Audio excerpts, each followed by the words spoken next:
going to build on the prior chapter that we did on muscle, right? We talked about muscle contraction and the nerve impulse propagation. So a lot of the information that we talked about in muscle chapter, we're going to be employing that information here, and is going to build of complexity. So hopefully videos on the musculoskeletal system. Now, we were talking about musculoskeletal system. I specifically was referring to the somatic system for the motor effects, right? So we spoke about the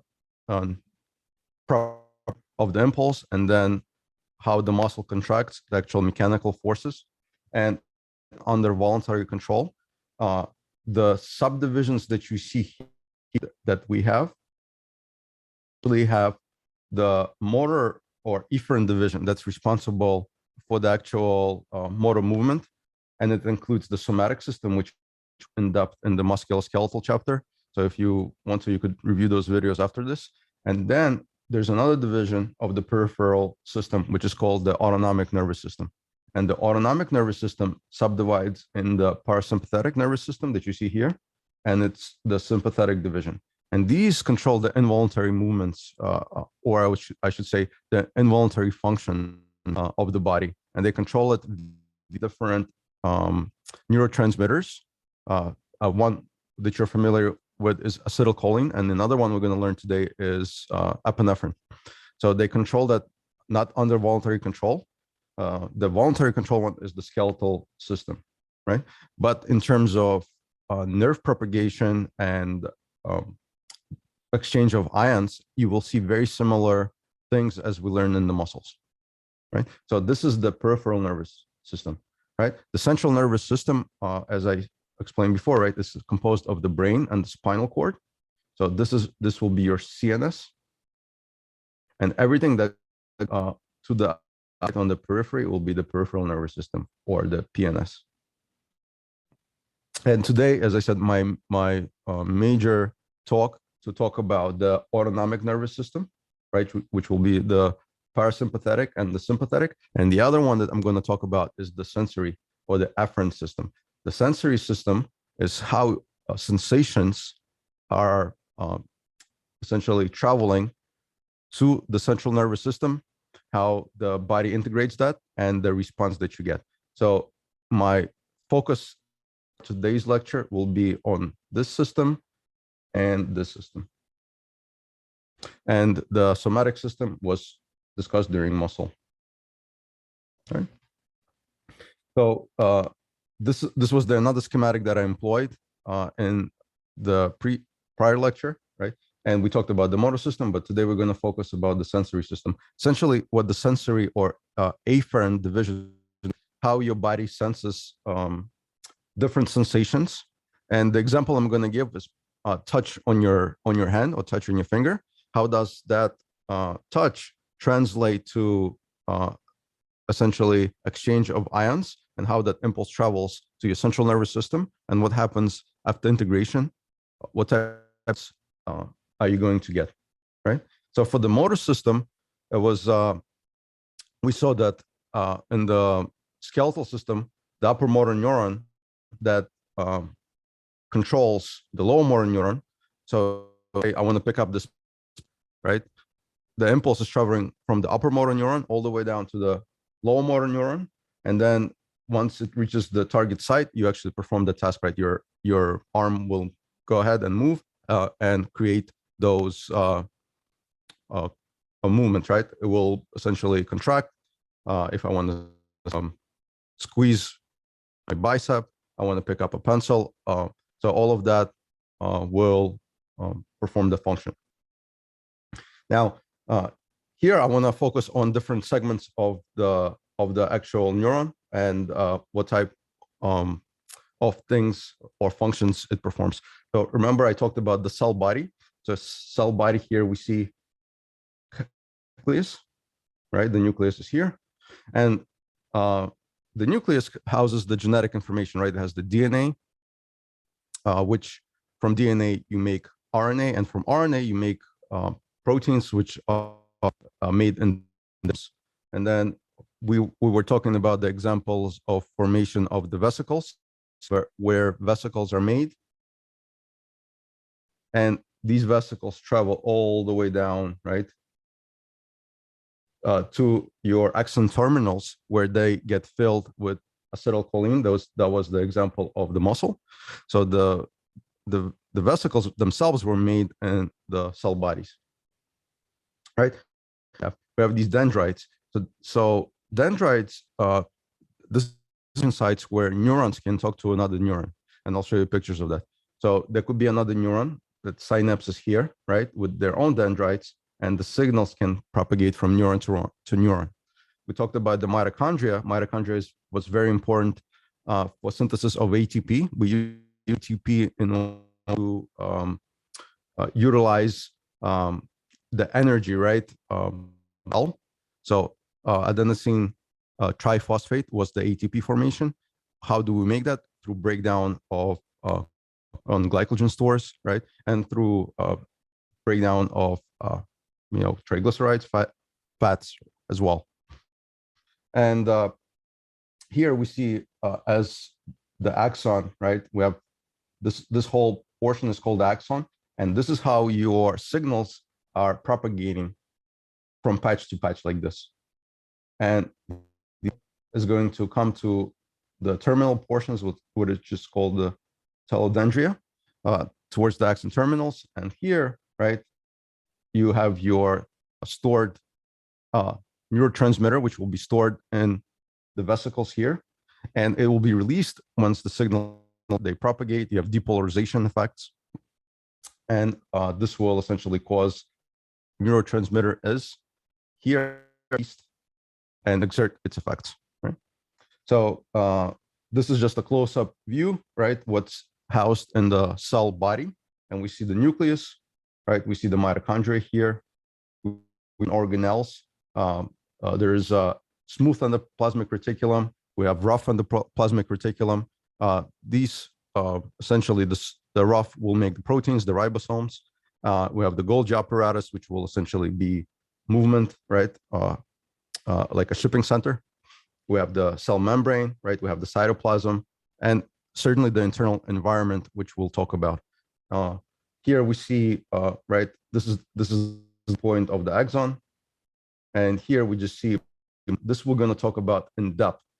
Sheath is what surrounds the axon, and it acts as a insulator, if you will, right? If you think about like a wire, and there is a insulating sheath around that wire, the sheath doesn't allow the essentially it to conduct any impulses in.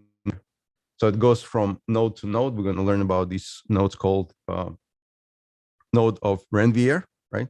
And we're going to talk in depth about it. But inside the cell body, these are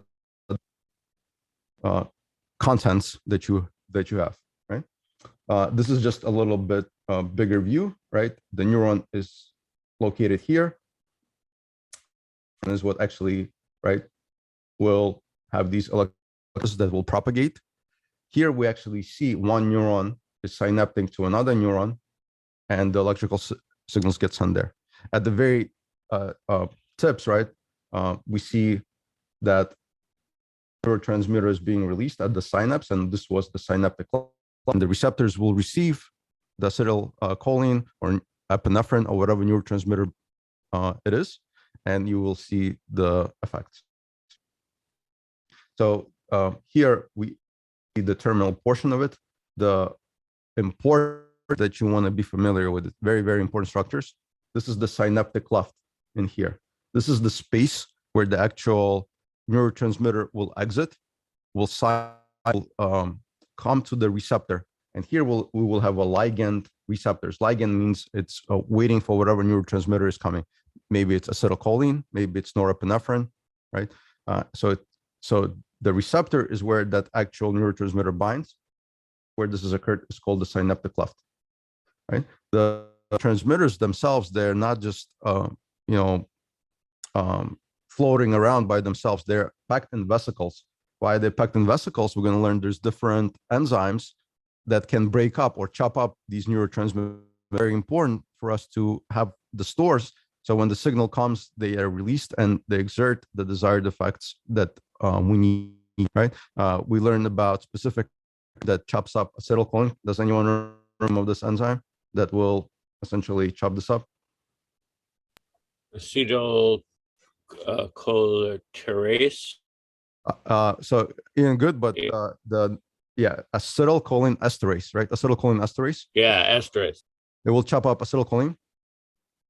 We're going to learn about another enzyme later on that will chop up norepinephrine, right? So we don't want to lose, these neurotransmitters. That's why they're stored in vesicles.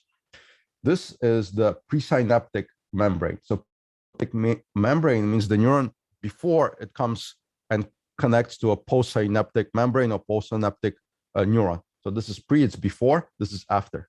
We're going to see before we learn, right, there was a straight path. There was acetylcholine, right? It was the presynaptic neurotransmitter that came and it was released synaptic cleft and it bound to a ligand receptor on the postsynaptic membrane, right? Or motor end plate. But we're going to learn in the peripheral nervous system, especially the autonomic one, you're going to have a presynaptic neurotransmitter acetylcholine binding onto postsynaptic neuron, and at the end it will release norepinephrine. So you essentially have two neurotransmitters, one being acetylcholine and the second one being norepinephrine, which then will exert its effects on the target tissue. So you have two neurotransmitters, right? So this is how it will be released. These are the receptor sites. They usually ligand gated. So these have gates, right? They're not open or permeable to the substances to commit freely. The neurotransmitter has to bind on the receptor. Once the neurotransmitter binds, only then the channel opens. At that point, the channel remains closed. There's no action on it, right? So ligand gated or inactivated means a specific neurotransmitter or a specific drug will come and bind there, right? We will learn about medications in this course. You will have some sympathomimetics, right? They mimic the sympathetic system. Parasympatholitics that block the parasympathetic system. So they exert their effects similarly to the endogenous ligand or the substance your body normally secretes, right? And their structure, if you look at the chemical structure, they're going to be very similar. So why is it important to learn the normal secretions and their exerted effect is because once you know what the body does with its own ligand, like norepinephrine, acetylcholine, and I tell you, okay, this medication is sympathomimetic. It mimics the sympathetic system. So then you'll be like, oh yeah, sympathetic system. I know that the neurotransmitter is norepinephrine, so it will mimic it, right? If I say it's a lytic or parasympatholytic, right? You blocks that receptor. So then you will think, okay, if that blocks it, there's no effect of the inherent ligand. So what the effects will be. So when you learn your medications, especially when you learn your pharmacology, always link it back to the normal body. What does the normal response of the body do? And then think what type of class of is it, right? Here, I'm just going to show you different neurons, right? So here we have a neuron that's synapting with another neuron, showed you. So essentially the transmission will be released, picked up by these dendrites on another neuron. So neuron to neuron transmission. In the muscle chapter, we learned about the neuromuscular, and I think it was very simple to learn where the neuron comes in contact with the neuromuscular junction, releases its acetylcholine, and then you have the contraction. We're also going to learn about neuroglandular effects. So essentially, neuron coming here, synapsing with the glandular cells, and you have the glands releasing the inherent substance that, depending on the cells, right, it houses, right? So gland cells could be, instead of the neurotransmitter, you could have the epinephrine coming out.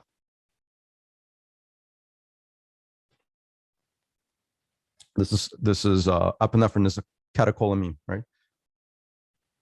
This is the of the neurons, right? And you see how where the cell body is in relation to dendrites. So we have one example, right? Interneurons, where you have the cell body connected to the dendrites. We're going to learn extensively today about a sensory neuron, where the cell body is maybe in the middle of the axons, right? So this will be a receptor site. So let's say sensory neuron, to give you an example. Let's say this is my finger, right? And the sensory neurons are connected to the finger. So if I have a light touch to the finger, the impulse will be propagated here, right? All the way to the branch, peripheral nervous system to the central nervous system for interpretation of whatever that, touch is. Is it weak, right? Maybe I need to pull my hand away. Maybe it's a strong stimulus that's coming. So, and this will be, maybe it's going to this your central, right? So that's how it works. What is node of Renvier? Node of Renvier is these gap junctions that are in between these myelin sheaths, right? Which insulate the neuron. So in myelinated neuron that you see here, the impulses may travel like this from node to node, right? As opposed to having non-myelinated neurons where it goes from patch to patch. So it may go like this, and each patch has to depolarize, repolarize, depolarize, repolarize. So you see here, it's much slower, conduction of your impulse, as opposed to here, this is much faster. So it jumps from node to node as it transmits its impulse. It's very important, right? If we want to propagate certain impulses faster, we need specific systems in our body that facilitate the movement of that. Okay? Some different types of cells, right, that are found in our nervous system. So in the central nervous system, we have cells called, and in the peripheral nervous system, right, they called satellite cells. So what is the function, right? So function is they may remove that excess neurotransmitter and sequester it. They maintain the extracellular, we learn about different ion exchange systems, right? They also help with a blood-brain barrier. So this is done by astrocytes in the central nervous system, and the peripheral system, the name is satellite cells. The other thing we're going to learn about those insulations, right? I just showed you where the node of Renvier was, right? And I said there is a myelin sheath that you see here. In the central nervous system, that myelin sheath is called oligodendrocytes. In the peripheral nervous system, that myelin sheath is called Schwann cell. So the function is the same, but the location differs. The location for central nerve, the name of it is called oligodendrocyte, and the peripheral is called the Schwann cells. And the reason why this one in particular, Ian asked me last lecture in the musculoskeletal system. He said, Guillain-Barré syndrome, how does that work, right? Or there may be another syndrome called multiple sclerosis. Perhaps you guys heard of this. So those neuromuscular distortions caused by autoimmune disease, they work on different portions or different cells in your body, right? So the reason why they exert their effects differently is because these cells, even though they have the same function, right, housed in a different, and slightly the cells, their protein makeup, and how they connect to the neurons differ, and we're going to learn about that. There's also another cell in your central nervous system. It's called microglia, and its function is essentially it looks around and it's trying to find bacteria or something, a foreign pathogen. And what it's going to do is going to perform phagocytosis. Think of this as like your macrophages, right? Macrophages, when they find the bacteria, they engulf it and they phagocytize. So microglia is another type of cell found in the central nervous system. Then we have the ependymal cells, and these cells their primary function is to create and circulate the cerebrospinal fluid. You guys, cerebral spinal fluid, perhaps you remember, right? When you do your trauma assessment, we check, right, if there is injury to the skull, if there's leakage of cerebral spinal fluid. Something else I'll say, once you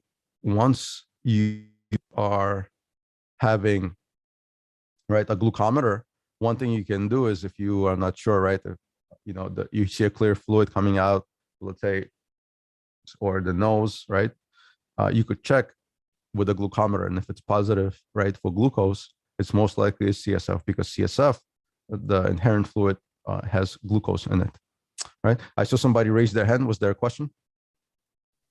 Yeah, concerning the creation of myelin. So, yes. I know oligodendrocytes and Schwann cells create the myelin. Does that mean the myelin on neurotransmitters, they expire then? Is it like osteoclasts and osteoblasts, or they constantly create? They are constantly, yes. They can't. It's not that they expire. They could be degraded and recreated. And I'm going to show you the specific pathway of how this occurs, right?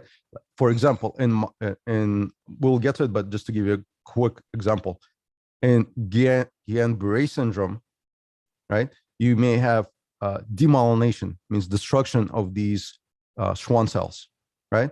And if a patient comes in like that, right, we basically going to place him on the ventilator, so we support his respiratory function, because cells that go to the respiratory muscles, they get demyelinated. You can see he may lose his ability to breathe, right?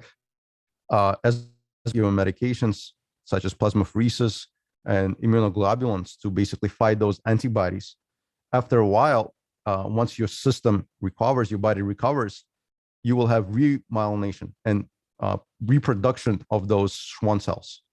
So yes, they could be destroyed and they could be recreated, but I'll show you the pathway of how that occurs. Okay, thank you. Yep. But the major thing for now, what you want to keep in mind, this is in the central nervous system and this is in the peripheral nervous system. And there is specific autoimmune disease, particularly multiple sclerosis. This is Guillain-Barré syndrome, and they affect different cells and in a different location. So for now, that's what you want to keep in mind. We're going to talk about how that actually takes place. Okay. The other thing, perhaps you guys heard about these things called white matter, gray matter, right? So for the central nervous system, right, you will see at the periphery, at the surface of the brain, you see the gray matter, and inside you see the right. So what is that, right? So gray matter being the collection of the cell bodies. Remember I showed you cell bodies. They had all the organelles in them. They had the mitochondria. They had the nucleus in them, right? They had the Golgi and so forth, right? So in the central nervous system, they will appear as gray matter, right, on the periphery here. And then the white matter is essentially going to be those axons, right? The tracts, right? So the tracts that you see coming down, right, they'll be the white matter. And usually they will have in the central nervous system oligodendrocytes on them, right? And that would give white color appearance. In the peripheral nervous system, we also have gray matter and white matter, especially if we do cross sections, right, of the tissues. And then you will see again, right, the cell bodies being the gray matter, and the bundle of axons that are usually have the myelin sheath around it, the Schwann cells in the periphery will be the white matter. So you want to keep these terms. So cell bodies with all the organelles make the gray matter for the most part, and the white matter is usually the axons, the units that actually conduct the impulses, which usually for the most part have some type of myelin sheath around them, depending where you are located. Central nervous system being oligodendrocytes, peripheral nervous system being the Schwann cells. Right. Here, this is just a little bit of a close-up view of all the cells I've been discussing so far. Right. So let me show you here. Right. We said oligodendrocytes are our central nervous system, right? How they connect, they are connected, providing that insulatory network, right, to the axon. So you see they cut myelin sheath, you see the axon is here, but it's wrapped in these layers, right, of oligodendrocytes to provide insulation. Right, and white matter, I said to you guys, is the actual axons, right, myelinated axons, to give you that